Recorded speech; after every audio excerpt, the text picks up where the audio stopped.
Éternel, merci pour cette opportunité d'être ensemble ce matin et de t'avoir dans le milieu de nous, parmi nous. C'est un grand privilège et un grand honneur. Père, on te demande de faire un travail en nous, afin que tu sois glorifié.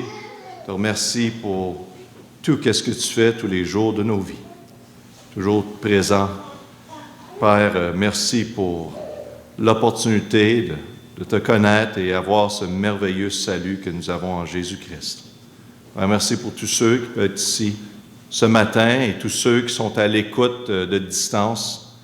On prie que tu bénis notre temps et que tu sois glorifié et que tu parles à nos cœurs d'une façon personnelle aujourd'hui. Prie au nom de Jésus. Amen. Donc, bienvenue à tous. Après 2 mois qu'on a envoyé, vous vous rappelez, le crate de les Bibles en Afrique. On a tout mis ça dans un crate à partir d'ici. Et après 2 mois, c'est arrivé. Je ne sais pas si on a une photo de ça. As-tu une photo? Amen. Donc, on voit les crates qui sont arrivés en Afrique. Et ça, c'est tous les boîtes qui ont rentré dans ce petit crate-là. Il y a 54 boîtes. Et gloire à Dieu, c'est des gens romains. Qui est une partie de la Bible. On a aussi des Bibles là-dedans et on a aussi des Nouveaux Testaments et aussi autres petites choses, mais gloire à Dieu pour cela. Amen. C'est excitant avec tout l'ouvrage qui a été fait pour la préparation des gens romains et tout ça. Donc, on est très excités. Ils vont commencer à distribuer à travers des 3 instituts bibliques et aussi nos campagnes d'évangélisation. Donc, priez que le Seigneur utilise sa parole à travers de l'Afrique. Amen. Donc ça, c'est juste le début. Puis ça s'est bien passé. Pour 850 $, on a envoyé ça. Tout ça. Donc, gloire à Dieu. Ça vaut la peine. Averti a eu sa compétition de Toastmaster et nationale qui a reçu la 3e place. C'est bien. Moi, je veux juste dire ça parce que je ne sais pas ce que le Seigneur est en train de faire. Il te prépare-tu pour prêcher ou quoi? Amen. Amen. Donc, félicitations pour cela. Et amen. Et merci à tous ceux qui ont aidé. Pour 2 semaines de temps, ont aidé à faire des repas pour Carlos et Susanna, qui ont eu leur petit bébé, le bébé-fille Adriana. Amen. Donc, gloire à Dieu, plaisir de vous voir. C'est merveilleux. Ça va bien, maman? Oh, good, good, good. Et tu sais, merci pour l'assistance. Ils sont très reconnaissants de ça. Ils m'ont mentionné. Fête des mères qui s'en vient. Les mères sont spéciales, hein? Amen. Très spéciales. Il faut donner l'attention à les mamans. Et on va faire cela avec une journée spéciale qui s'en vient le 14 mai. Donc, prenez note de tout ça et on va honorer les mamans. Donc, je crois que c'est tout. On a également les fêtes. Avril 17, Madame Plante, bonne fête. Je crois que je n'étais pas ici la semaine passée, mais bonne fête. Vous êtes toujours en forme, gloire à Dieu. Lucie, non, elle n'est pas ici, le 28. Et on a le 30 avril, Olivier. Olivier, es-tu ici, toi? Amen. Olivier m'a mentionné que sa fête s'en vient. Et Olivier, il est très honnête, j'apprécie. Il m'a demandé pour un ballon pour sa fête. Et donc, je n'ai pas le choix. Quand quelqu'un me demande, je dois donner, n'est-ce pas? Amen. Donc, c'est ça. C'est la fête d'Olivier le 30. On va chanter Bonne fête.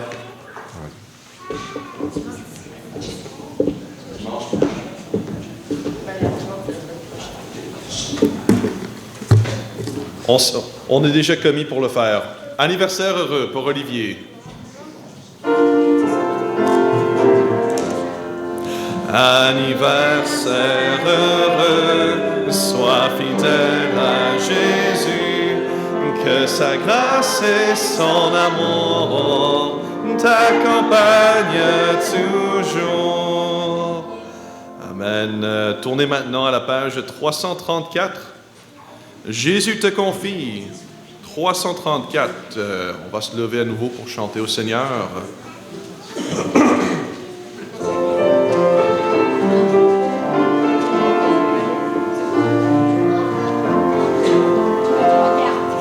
Jésus te confie une œuvre d'amour, utile et bénie jusqu'à son retour. Cette sainte tâche, veux-tu l'accomplir? Pour lui sans relâche, sans jamais faiblir.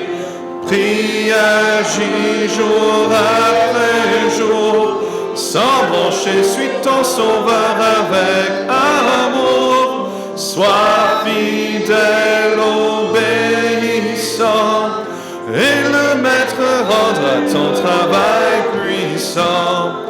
Va chercher ton frère, esclave enlacé, là de sa misère, de son noir passé.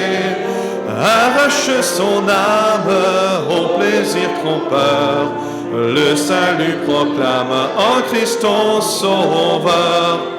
Prie, agis jour après jour, sans broncher, suis ton sauveur avec amour. Sois fidèle, obéissant, et le maître rendra ton travail puissant.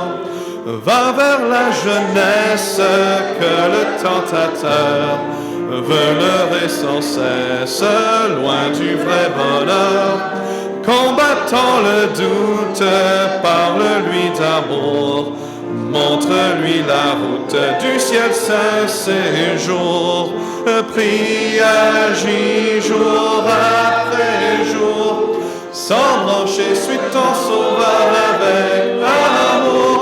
Sois fidèle, obéissant, et le maître rendra ton travail puissant. Va vers ceux qui meurent, sans Dieu, sans espoir. Dis à ceux qui pleurent quand tout semble noir. Jésus donne vie, bonheur, joie et paix à qui se confie en lui pour jamais. Prie, agis jour après jour, sans broncher, suis ton sauveur avec amour. Sois fidèle, obéissant, et le maître rendra ton travail puissant. Amen. Et pour finir, on va tourner à la page 300. Page 300. Ma joie de t'appartenir.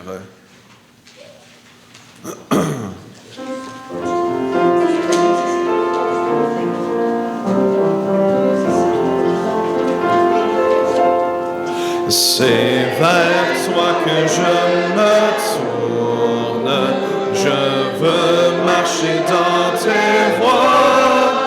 J'élève mes mains pour te rencontrer, mon cœur désire te chanter, pour bénir et célébrer ton saint nom, car tu es fidèle et bon. Seigneur, oh Seigneur, je veux te donner. Seigneur, oh Seigneur, ma vie à jamais. Mes yeux contemplent ta gloire, ta vie ranime ma foi, ta paix et ta joie inondent mon cœur, toi seul fais tout mon bonheur. Je veux proclamer que tu es celui qui chaque jour nous bénit. Seigneur, oh Seigneur, je veux partager. Seigneur, oh Seigneur, ton éternité.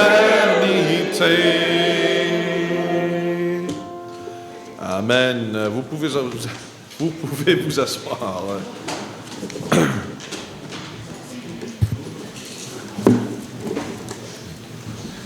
Regardez ensemble dans la parole de Dieu, dans Matthieu, chapitre 22. Matthieu 22. Amen. Buenos dias, amigos, amigas. En Floride, j'ai eu l'opportunité de pratiquer mon espagnol encore plus. Mucho. Hermanos. Si.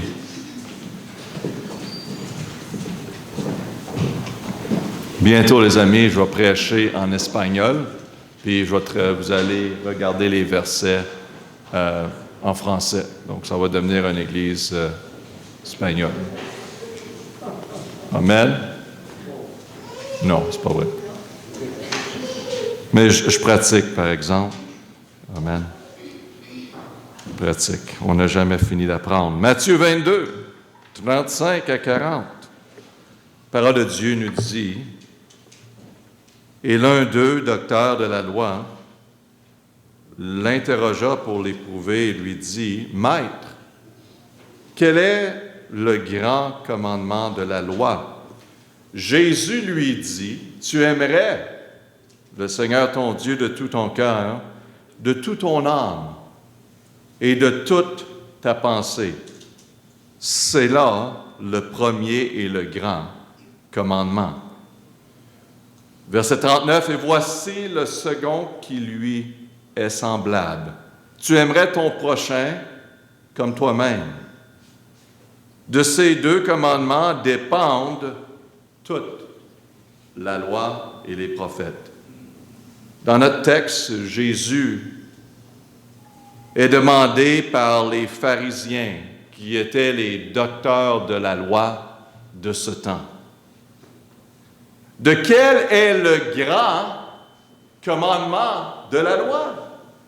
Et Jésus a répondu en leur donnant deux commandements. Et en leur disant que ces deux commandements dépendent toute la loi et les prophètes. Les pharisiens pouvaient comprendre qu'est-ce que ça voulait dire, la loi et les prophètes. C'était l'Ancien Testament pour eux. Quand j'étais plus jeune, ça fait pas longtemps, je travaillais dans construction pour mon frère. On a eu un contrat de rénover l'hôpital, imaginez-vous. Moi, j'étais en charge du département de démolition dans les bureaux de l'hôpital, d'enlever les tuiles du plafond suspendu.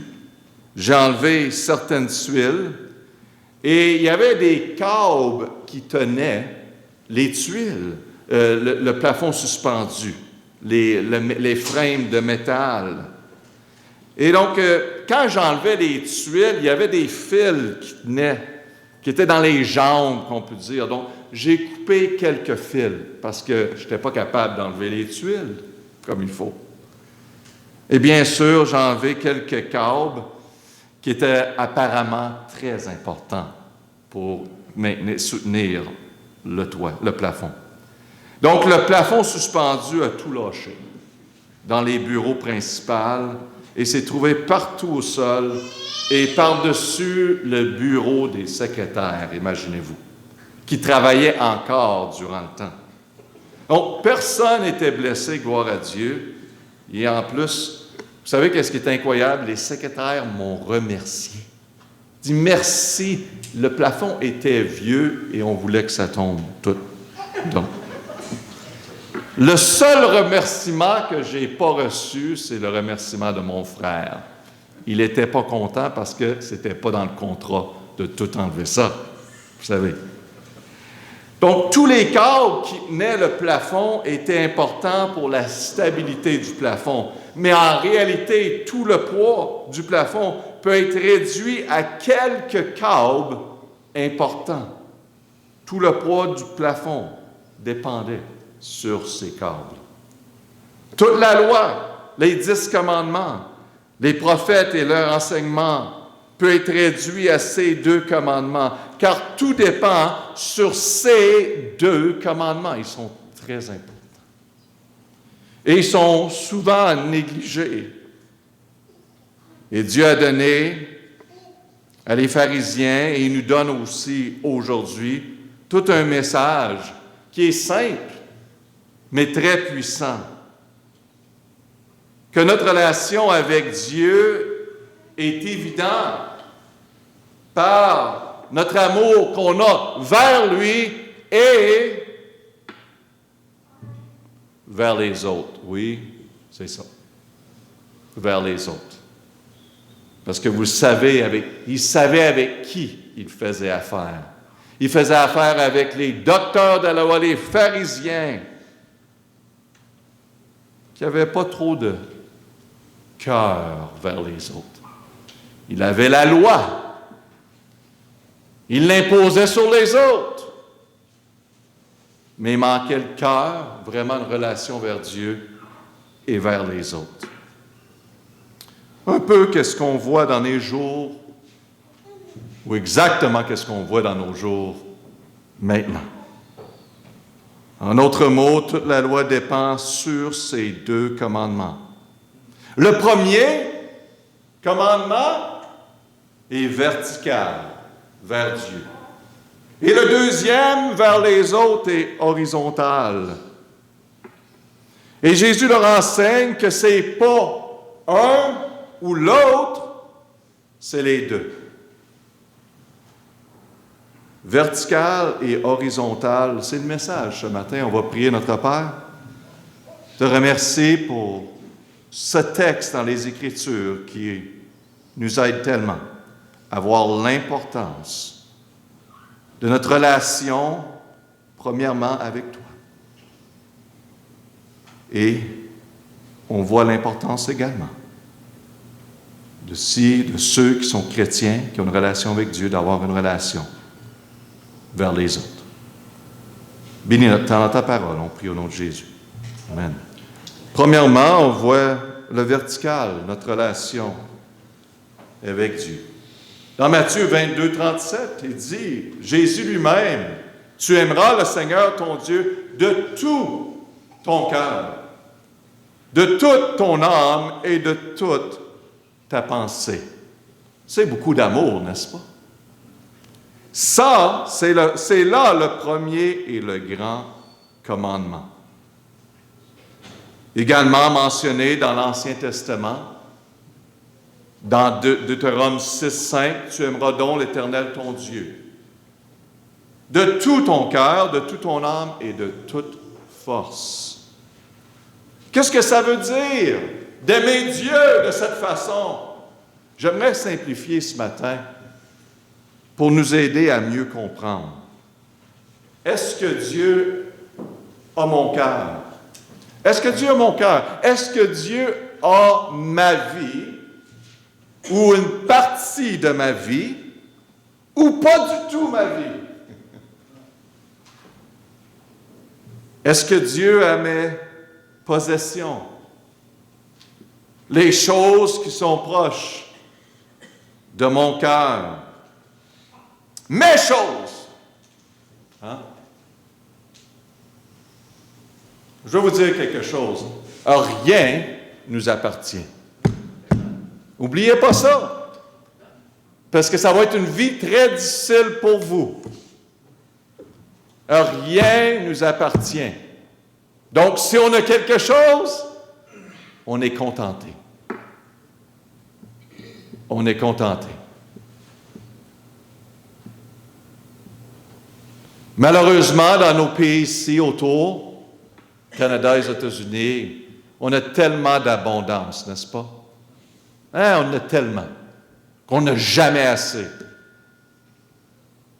Et vous qui venez des pays, peut-être que vous n'avez pas cette abondance-là, gloire à Dieu si vous avez un esprit de contentement.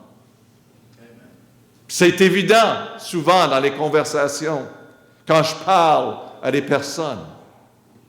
Soyez pas contaminés par tout ça. Soyez contentés. Mes choses, mes loisirs, mes sports, mes jeux, mes jouets, mon argent, mes relations, mon mari, ma famille, mon argent, mon corps, mon futur. Hein? Tout à moi. J'ai tout ça dans mes poches comme je suis en contrôle de tout ça. Et que vous réalisez que vous ne l'êtes pas. Je vais demander à un volontaire. Y a-t-il un volontaire? Ah, C'est incroyable. Il est prêt à venir. Je vais vous dire que c'était déjà organisé avant que je vienne ici. Donc, c'est pas... Parce que sur ma vie, non, et Simon. Ouais. Toi, tu vas représenter Dieu, OK? Amen. Donc, je vais te demander de venir ici parce que, non, je pense que c'est mieux. Oui, c'est bon que tu t'en vas. Fais attention. Attention à ce que tu fais à moi parce que ça va être dangereux, qu'est-ce qu'on fait. Es-tu assez fort, toi? Tu as donc de la misère à toi de tirer. Il a appris ça de son père. Hein, non, il représente Dieu. Et en réalité, dans la vie, on pense qu'on est en contrôle. Puis là, moi, dans ma vie, moi, je suis une personne normale. C'est ma vie, c'est ma famille, c'est mon argent, c'est mon futur, c'est mes sports, mes loisirs, c'est tout à moi. Je vais faire ce que je veux faire avec ma vie.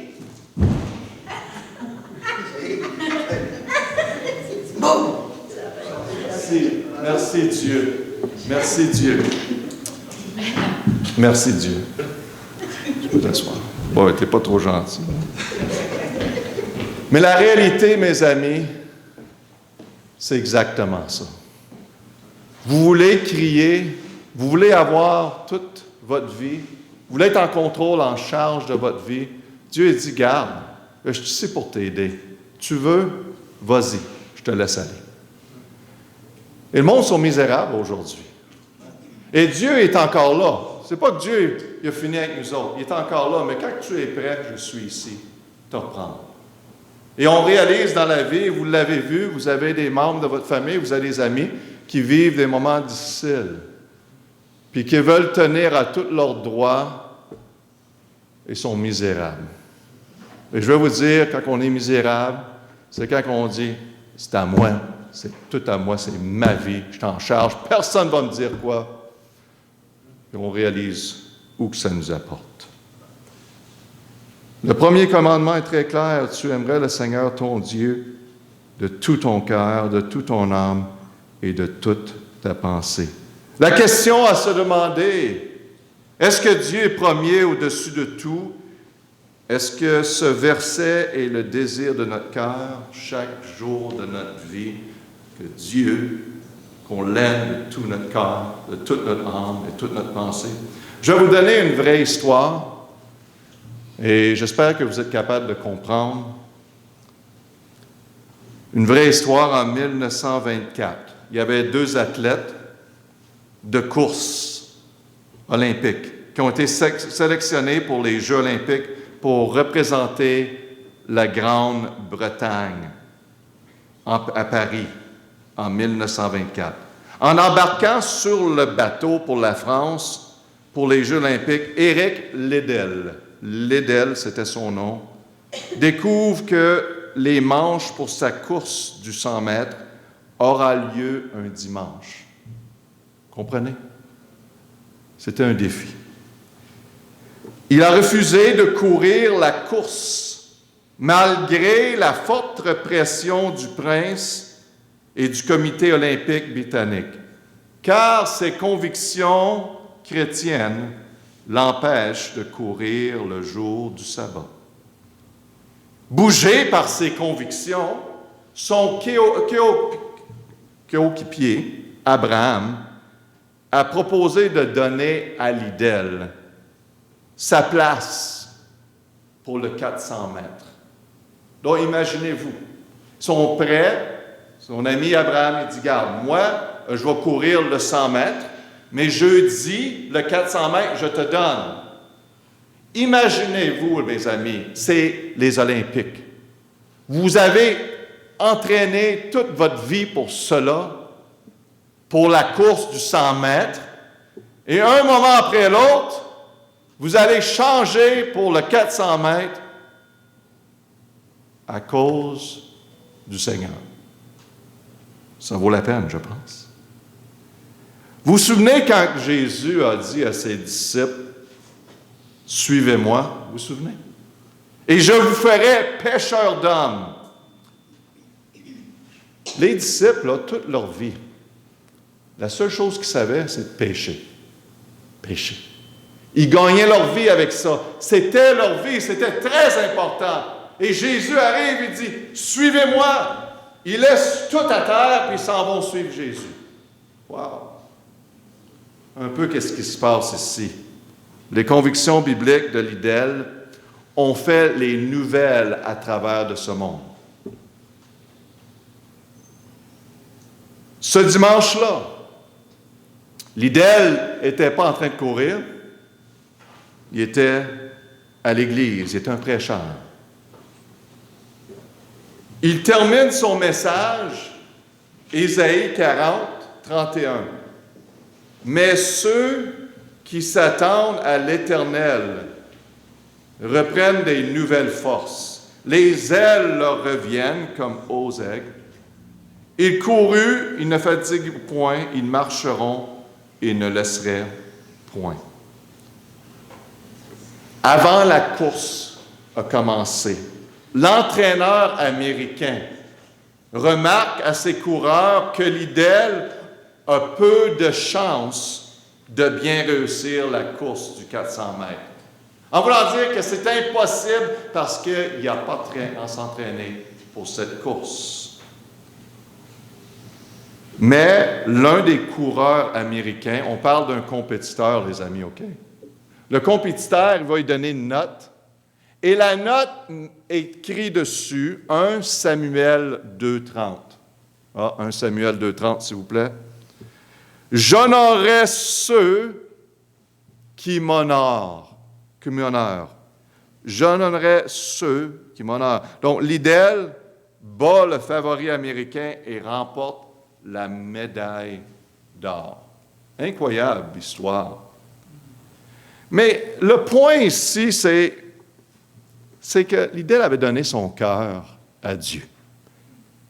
Toi, avant tout autre, pour ta gloire. Et cette journée-là, c'est le Seigneur qui a été glorifié. Et en passant, je veux juste dire quelque chose parce qu'on a cette idée-là que, wow, quel sacrifice que Liddell a fait. Non. Je vais vous dire quelque chose. C'est raisonnable de vivre de cette façon pour un chrétien. C'est la chose normale de faire. C'est normal pour nous, comme chrétiens, de mettre Dieu en premier. Ce n'est pas quelque chose merveilleux. C'est raisonnable, simplement de mettre Dieu en premier. Ce n'est pas un sacrifice. Jésus a déjà fait tout le sacrifice, mes amis. C'est notre raisonnable service. La Bible dit dans Romains 12, 1, « Je vous exhorte donc, frères, par les compassions de Dieu, et à offrir votre corps, on peut dire votre vie, un sacrifice vivant, saint, agréable à Dieu, car c'est votre culte raisonnable. » C'est raisonnable de servir et de plaire Dieu avec notre vie. C'est raisonnable pour nous de donner notre cœur à Dieu, d'être prêt à le suivre au-dessus de tous nos rêves et tous nos désirs.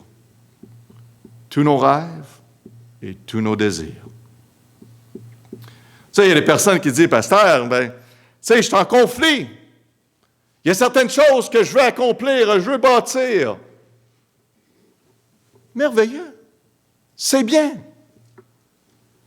Mais je vais vous dire, si vous voulez faire quelque chose et accomplir quelque chose qui va vraiment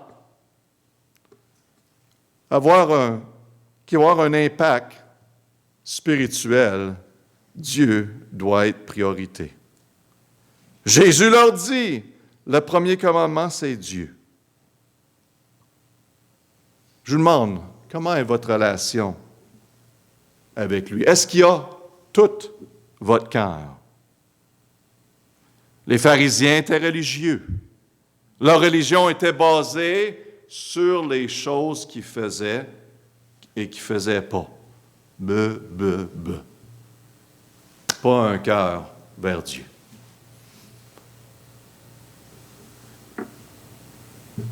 C'était pour cette raison que Jésus leur dit, Tu aimeras le Seigneur ton Dieu de tout ton cœur, de toute ton âme et de toute ta pensée. Tu n'as vraiment rien, tu n'as vraiment pas de ministère, tu n'as rien à offrir aux autres sans ce premier commandement vertical.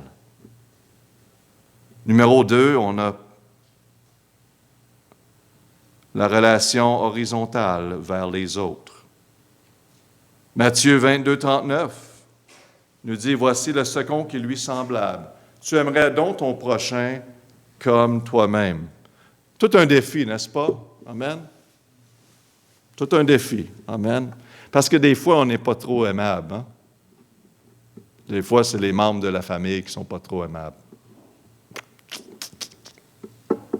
On peut-tu arrêter le message maintenant? Vous êtes en accord? Parce qu'on s'en va dans un endroit qui est moins confortable, mais qui est nécessaire pour nous.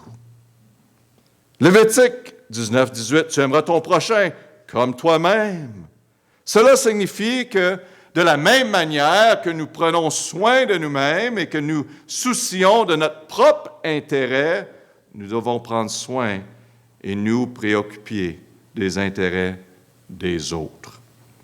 Et voici le second qui, lui, est semblable, la Bible dit. On a le premier commandement, oui, le plus important, mais le deuxième est semblable. Il est important. Dans le grec, semblable, ça veut dire similaire.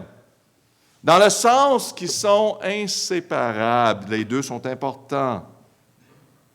Oui, notre relation verticale avec Dieu est plus importante, mais le deuxième commandement est semblable dans son importance, dans le fait que les deux vont ensemble. Démontré dans 1 Jean 4, 20, 21.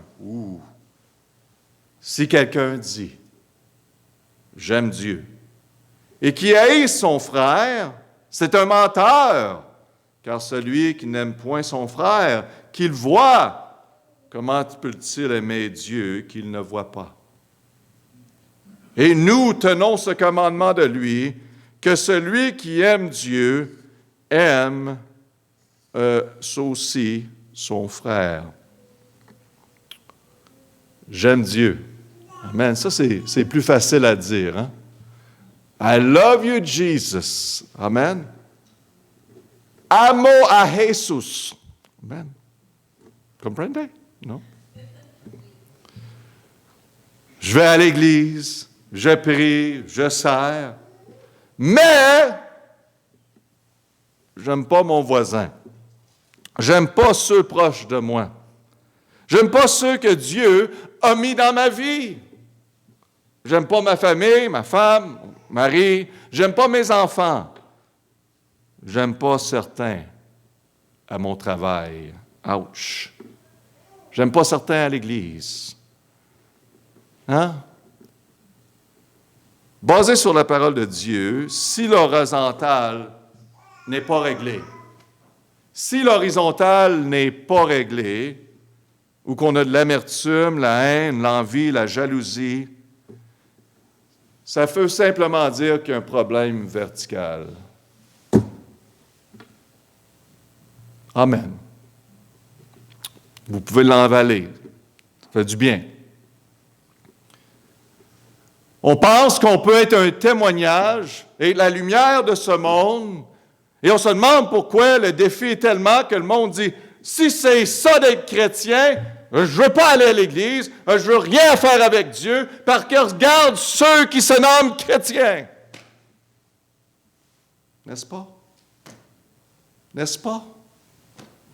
Même vous, à travers de votre vie, vous avez vu des personnes qui se nommaient chrétiens, qui allaient à l'Église, qui vivaient deux vies. Mais en passant, attendez-vous pas à la perfection, parce que ça, ce n'est pas réel. Qu'est-ce qui est important, c'est le cœur. Mais, pasteur, tu ne sais pas qu'est-ce que cette personne-là me fait. Me dit. J'avais raison. Je suis en accord avec vous. Probablement que oui. Mais pour vous-même, pour avancer dans la vie, pour obéir la parole de Dieu, il faut pardonner. Pardonner, comprendo? Forgive. Pardonner. Il n'y a pas d'exception pour le chrétien. Et je veux clarifier dans les relations proches, aimer ne veut pas dire de se laisser abuser. OK? Comprenez? La fausse idée, parfois, parmi les femmes, ou dans un cas où le mari est abusif physiquement ou verbalement, des fois les femmes vont dire « je le mérite, tout ça ». Non. Demandez pour de l'aide. Demandez pour de l'aide pour réconcilier. C'est le but. Aimer ne veut pas dire d'enlever les conséquences. Aussi, un parent peut dire « Ah, ben moi, je veux garder mes enfants, je veux avoir la paix, donc je n'aurai pas de conséquences vers mes enfants. Je vais les laisser faire ce qu'ils veulent. » Ça, c'est pas aimer. Comment on peut dire qu'on aime Dieu et en même temps on n'aime pas nos prochains? On traite nos prochains comme ils sont des mouches. Vous savez que même si les personnes sont misérables, sont des créations de Dieu. N'est-ce pas? Et souvent, on a le problème qu'on a mentionné il y a quelques semaines que on voit le petit morceau dans l'œil de quelqu'un quand nous autres mêmes, on a vraiment un grand problème dans notre propre vie. On sélectionne les choses dans les vies des personnes. Même si parfois les personnes ne nous comprennent pas, ils sont misérables, ils sont ignorants, ils sont différents de nous, ils sont la création de Dieu. Et il ne faut pas oublier que nous étions là aussi dans le passé. Moi, j'étais une grosse crotte dans le passé. Excuse-moi d'expression. Je ne devrais pas dire ça, mais non, c'est correct. Petite crotte. Hein? J'étais pas facile. Amen? Vous autres, vous n'êtes pas honnêtes. Mais je vais vous dire, le monde différent. J'ai été aux États-Unis, quand j'étais là, j'étais allé à l'église. Une bonne église, c'était merveilleux, j'ai passé du temps. Il y a un ministère les mardis soirs qui ont... eux autres, il y a une église avec un gros gym. Hein? Vous devrez aller à cette église-là, je vais vous dire honnêtement, ce serait bien. Mais il y a un grand gym et les mardis soirs, ils ont basketball, ministère de basketball. Il y avait des gars qui ne sont jamais allés à l'église, je suis certain de ça, qui m'ont dit. Ils arrivent là, les gars, il y avait des 6 pieds 4. Les 6 pieds, moi, j'étais là pour la soirée de basketball. Il y avait seulement, je pense, 2 personnes de l'église qui étaient là cette soirée-là, puis moi. Mais quand je vois ça, moi, je me sentais chez nous. Amen, j'aimais ça. Là, je suis allé voir les gars, leur donner la main, puis je leur disais des choses comme « Tu vas avoir de la misère à faire des buts contre moi. » Je vais te le dire, hein, de faire des buts. Et je leur parlais. Quand ils prenaient un 3 points de distance, je disais « Jésus t'aime, sois gentil avec moi. » Et il manquait à chaque fois. J'ai dit « C'est de la grâce, merci. » Et on s'amusait beaucoup. Et je jouais avec leur tête, hein, parce que c'est la seule façon que je pouvais gagner. Mais j'ai eu l'opportunité de prêcher un message de 5 minutes. Et j'ai regardé à ces hommes-là et j'avais de la compassion parce que la majorité n'est jamais allée à l'église. Et je leur parlais de mon témoignage. J'ai dit, moi aussi, j'étais où vous étiez. Je regardais de distance. Et je me demandais, c'est quoi ça? C'est quoi la Bible? C'est quoi de vivre pour le Seigneur Jésus-Christ? On a eu un bon temps. Après le message, il y a un gars qui avait des tatous de tout partout. Et semblait rough, on peut dire. L'apparence semblait rough, OK? Et il arrive, il vient me dire, il dit, pasteur, il dit, il y a quelques mois que j'ai donné ma vie à Jésus-Christ, que j'ai été baptisé à l'Église-là. Et j'ai parlé avec lui, j'ai passé du temps. C'était merveilleux d'entendre son témoignage. Et maintenant, il dit, je suis ici. Il était dans la drogue, toutes sortes de choses qu'il me dit. Et maintenant, je suis ici, tous les choses, et je vais à l'église. C'était une des personnes qui allait à l'église maintenant. Et il dit, regarde, ça, c'est mon frère là-bas. Et son frère semblait avoir une vie normale. Il dit, lui, là, il est misérable. Il rejette Jésus-Christ en ce moment. Et j'ai passé du temps avec son frère, lui parler. Mais ça, mes amis, c'est merveilleux. Non, peu importe si le monde sont différents que nous. On y va, on aide, parce que nous étions là aussi. Amen. Il faut enlever les murs que nous avons établis dans notre pensée vers les autres personnes. Il faut enlever, il faut pardonner. Parce que on le fait pour le Seigneur. On veut maintenir une relation avec notre Seigneur. Et cela veut dire qu'on règle les choses horizontales. Ça ne veut pas dire que tout le monde est en accord avec nous, OK? Mais on n'a pas besoin d'être mauvais vers les autres.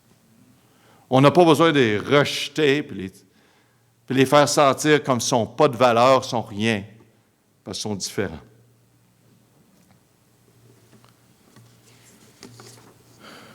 Dieu dit dans l'Ancien Testament et dans le Nouveau Testament, tu aimerais ton prochain comme toi-même. Pas, tu aimeras ton prochain comme toi-même s'il est gentil, s'il est généreux, s'il est comme toi. C'est pas ça que ça dit. Matthieu 5,16 nous dit que votre lumière luise devant les hommes, afin qu'ils voient vos bonnes œuvres et qu'ils glorifient votre Père dans les cieux. On est cette lumière. Amen. Et la Bible dit que votre lumière, vous, luisez devant les hommes. On parle d'horizontal, devant les hommes, afin qu'ils voient vos bonnes œuvres, qu'ils voient qu'est-ce que vous faites pour eux, les efforts que vous faites.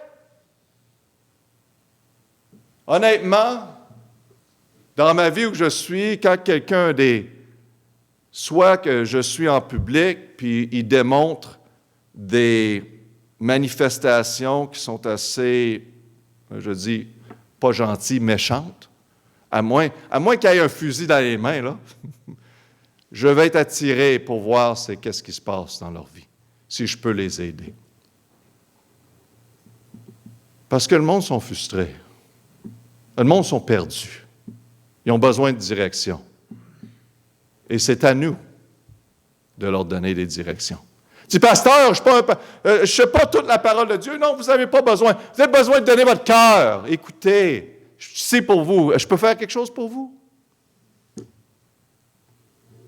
Hey, je veux te dire que le Seigneur a changé ma vie. Est-ce que je peux te parler de lui, cette personne? On va à l'église ici. Est-ce que je peux t'inviter?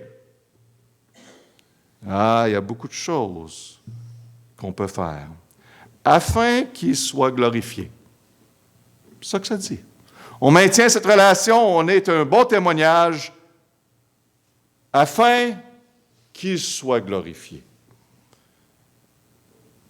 Matthieu 5,16 nous montre comment Dieu est glorifié. Quand on prend au sérieux notre relation horizontale. En finissant, votre relation verticale avec Dieu. Dieu a votre cœur. Dieu a votre cœur. Tout. Une partie. Pas du tout. Le Seigneur vous invite à le recevoir. C'est le premier et le plus important commandement. C'est ça qui est le plus important de votre vie. C'est pas qu'est-ce que vous allez faire demain. Je sais que c'est important. C'est pas de s'assurer de votre futur au niveau de vos abondances. Important en partie, bien sûr. On a tous des choses qu'on doit s'occuper, qui sont devant nous. Mais le plus important, c'est notre relation verticale. Vous avez besoin de lui? Vous êtes né de nouveau? Jésus a dit ceci à les pharisiens qui étaient perdus. Aimez de tout votre cœur, de toute votre âme et toute votre pensée.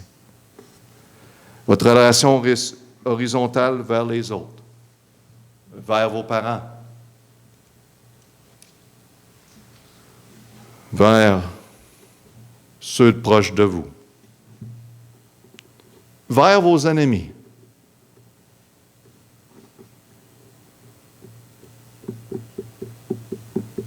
Pasteur, c'est un peu trop loin. Bon, c'est pas moi. Parlez de ça à votre Seigneur, Jésus. C'est lui qui dit « Aimez vos ennemis ». Pasteur, je ne pense pas que je peux devenir meilleur ami. C'est pas ça que la Bible dit. La Bible dit pardonnez. Pardonnez. Seigneur, je pardonne.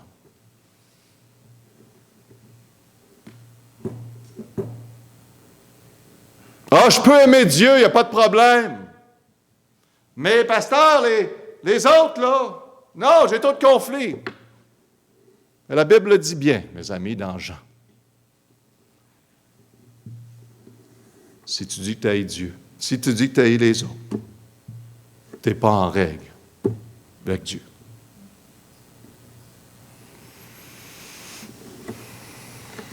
Peut-être ce matin, on s'est permis de s'éloigner de Dieu. Mais c'est jamais trop tard pour retourner. Il est là. Des fois, il nous laisse aller. On a tous passé par là, peut-être. À certains degrés, peut-être vous êtes là encore. Vous attendez pourquoi? Le commandement a été établi. Il reste à le suivre. On va prier notre Père. Merci pour la parole qui, vraiment, qui frappe sur un point d'importance. On voit ton intérêt. C'est le cœur de l'homme. Et l'homme a souvent son cœur très divisé, partagé. Et Père, tu veux notre cœur, pas une partie, tu veux tout notre cœur. Tu es notre Créateur et tu as droit à tout. Pas seulement que tu nous exiges et demandes notre cœur, mais tu le fais pour notre bien, pour notre avenir, afin qu'on puisse avoir une vie. Et souvent, on veut maintenir et rester en contrôle et en charge. Aide-nous à voir, Père, qu'on fait juste perdre notre temps, perdre notre vie, perdre les relations autour de nous. Prie, Père, que tu nous aides, que tu mettes ton doigt sur les choses que tu veux qu'on change, qui nous empêchent de donner notre cœur entièrement. Père, aide-nous aussi à mettre en règle les relations, l'horizontale. On réalise ce matin l'importance. On bénit de ce temps. Sois glorifié, on prie au nom de Jésus. Le piano va jouer. Prenons un moment avec le Seigneur maintenant.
chanter 189 si vous voulez. 189. Allons-y.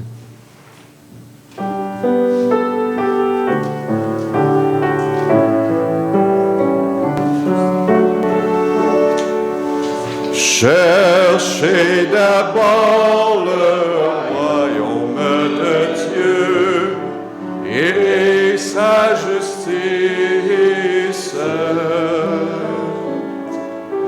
Et toutes ces choses vous seront données en lui. Alléluia, Alléluia. L'homme ne vivra pas de pain seulement, mais de toute parole qui sortent de la bouche de Dieu. Alléluia, Alléluia.